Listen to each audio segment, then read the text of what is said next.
kesempatan apakah bekerja, apakah berkarir, apakah bisnis itu akan sangat besar. Jadi kalau Anda di sini dulu mengembangkan network di sini, ada baiknya juga. Jadi nggak usah semua berpikiran pulang. Enggak, maksud saya dikumpulkan dalam satu forum 3 hari atau 5 hari untuk memberikan masukan-masukan ke pemerintah. Itu baik kan juga. Tidak masalah kan? Hari itu ada Kongres Diaspora kan ya? Diaspora di Indonesia. Pak Dino Patijalal itu. Nah, forum seperti itu akan dilakukan tiap tahun. Jadi nanti kalau tahun depan ada Kongres Diaspora lagi, ya datanglah. Itu kemarin pembahasan bagus sekali.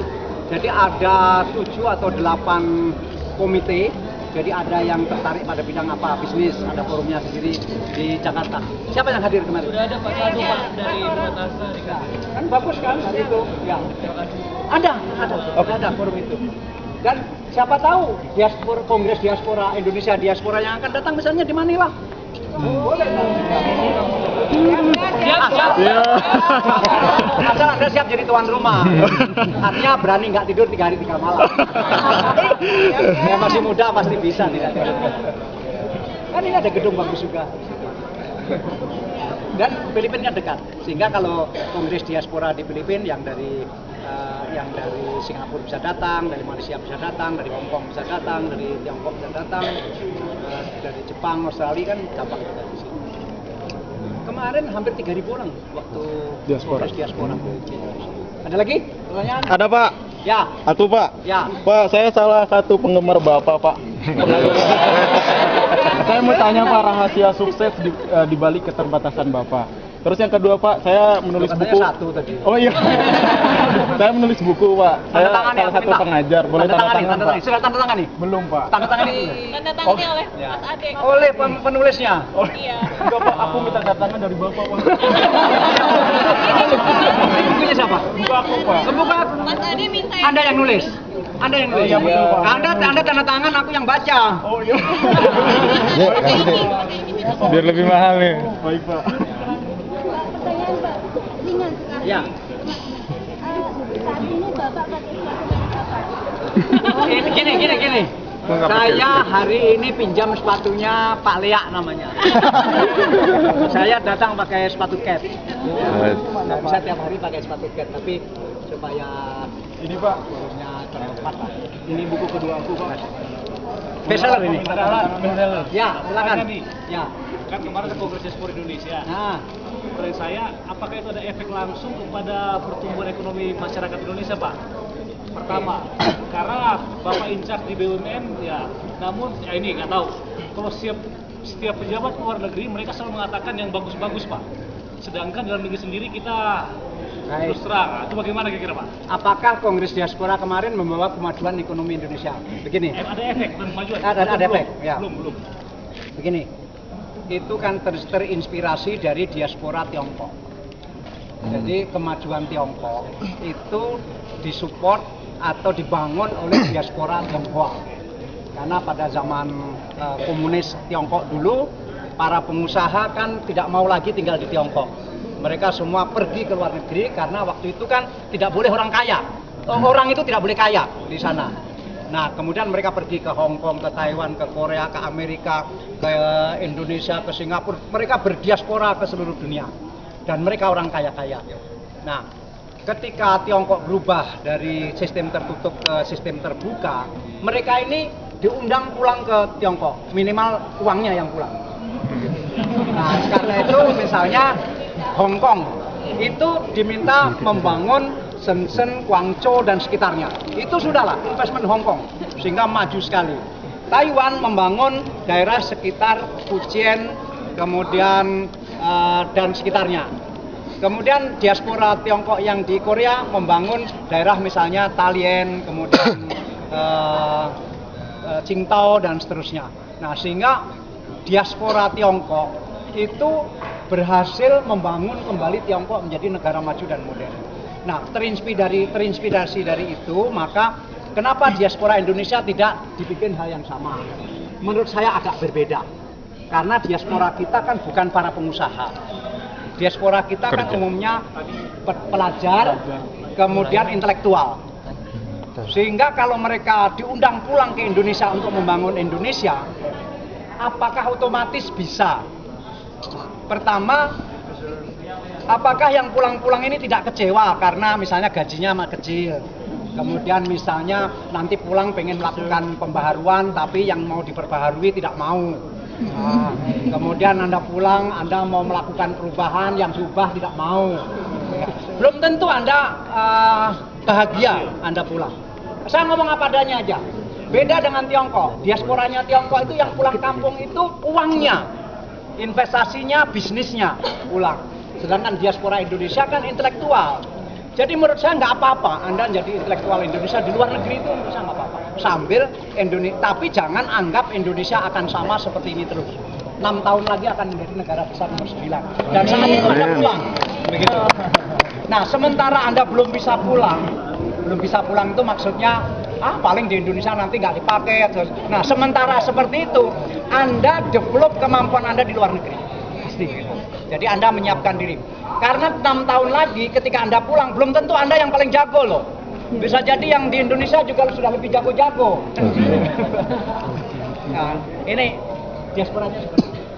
Kira-kira berapa tahun lagi ini berefek positif bagi bangsa kita? Khususnya kayak kami di... Saya kira tidak begini, tidak sekian tahun terus loncat enggak. Ini kan terus merambat. Jadi yang disebut kemajuan itu kan tidak bisa seperti jingkang begitu, loncat gitu. Kemajuan itu kan seperti orang naik tangga kan. Terus nggak terasa, kapannya itu nggak terasa.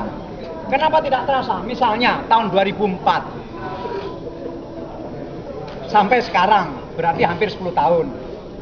Perasaan Anda kan kok Indonesia ini nggak maju-maju ya, gitu.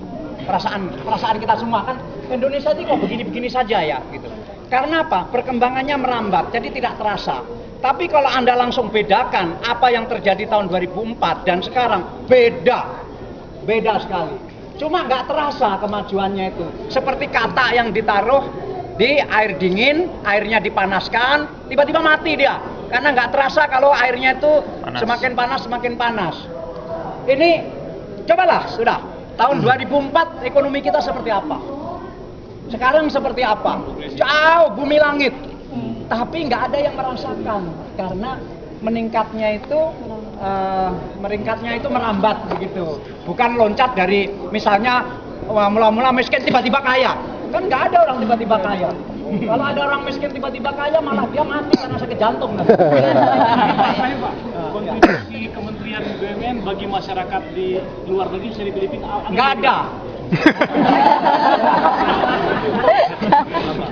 Oke, terima kasih. Pak, jadi 2014 jadi nyapres, Pak? Tergantung langit. Begini.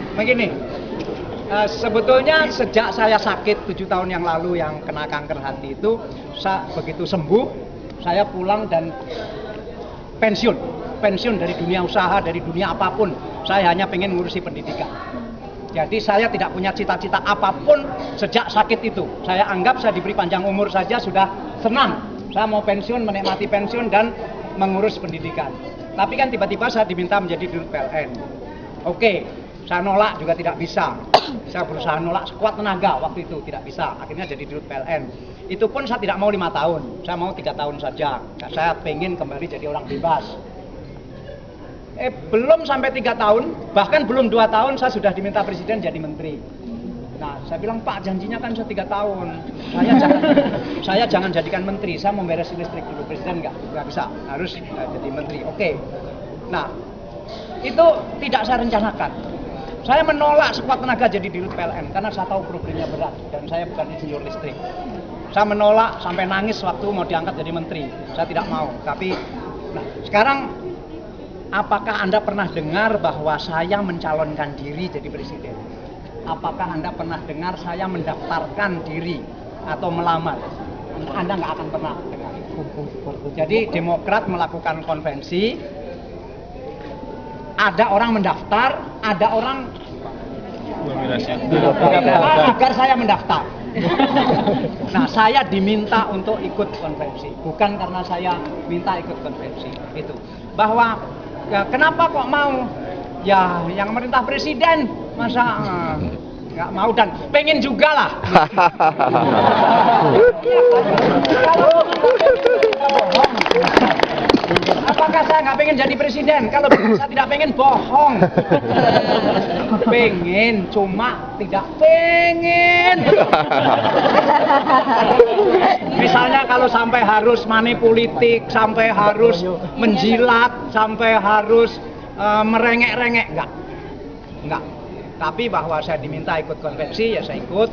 Tujuannya apa saya tidak tahu. Ada yang bilang tujuannya untuk menaikkan Partai Demokrat, ada yang bilang hanya akan dipakai bumper, ada yang bilang hanya nanti akan dipakai pion. Saya nggak peduli. Saya nggak jadi presiden juga tidak apa-apa. Karena apa? Uangnya udah banyak.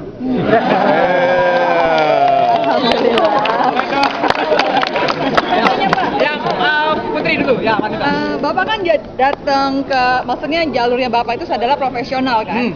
Kemudian Bapak sekarang menjadi menteri. Apakah yang membedakan memimpin sebuah kementerian dengan memimpin sebuah perusahaan? Ya. Yang membedakan? Yang jelas memimpin birokrasi itu makan hati, itu yang jelas. Makan hatinya luar biasa. Misalnya sebelum saya jadi dirut PLN, saya kan orang nomor 1 di grup perusahaan saya. Orang nomor 1 itu psikologinya apa yang saya katakan harus terjadi. Tidak usah pakai surat keputusan, tidak harus pakai apapun. Pokoknya saya perintahkan harus jadi, saya perintahkan jadi, begitu.